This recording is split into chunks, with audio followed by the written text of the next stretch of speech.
Black power is a contradiction to white power. White supremacy cannot let black power thrive. That is a contradiction in what they stand for. That's why they had to destroy Tulsa. They had to destroy Rosewood.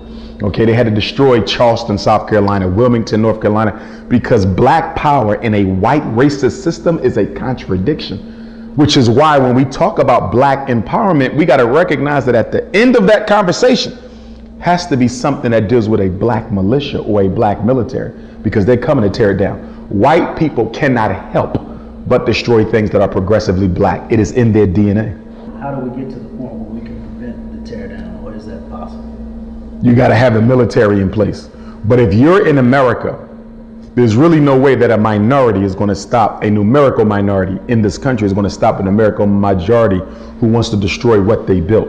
This is why we always say in Pan-Africanism that you have a future outside of Africa, but you don't have a future without Africa. Right. What do I mean by that? Because you need the numbers. And you need the protection. Why was it so difficult for America to colonize Cuba? Because Cuba had an international ally in Russia who would not allow America to bully their little brother.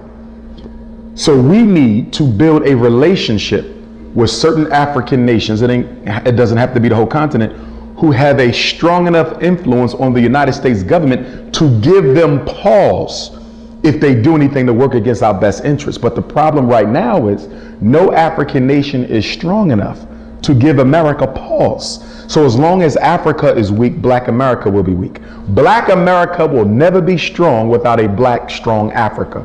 You've never seen any people be stronger outside the homeland than they are inside their natural homeland, because the natural homeland's reputation dictates the reputation of all her children in the world. So you don't see there's no strong Chinese community without a strong China. There's no strong Jewish community without a strong Israel. Our contradiction as a people, and this is a timely conversation because we're 400 years in now.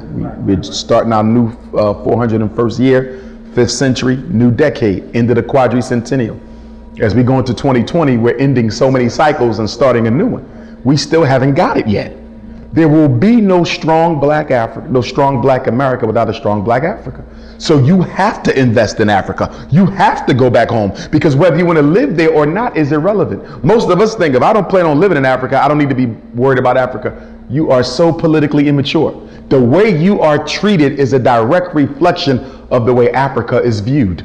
The way you are treated is a direct reflection of the way Africa is viewed. When people look at us, they don't see Americans, they see Africans. 400 years, 4,000 years, 4 million years, they will still see an African. So you better do something for Africa so she can do something for you. Can we do for Africa? What do you suggest? Economics.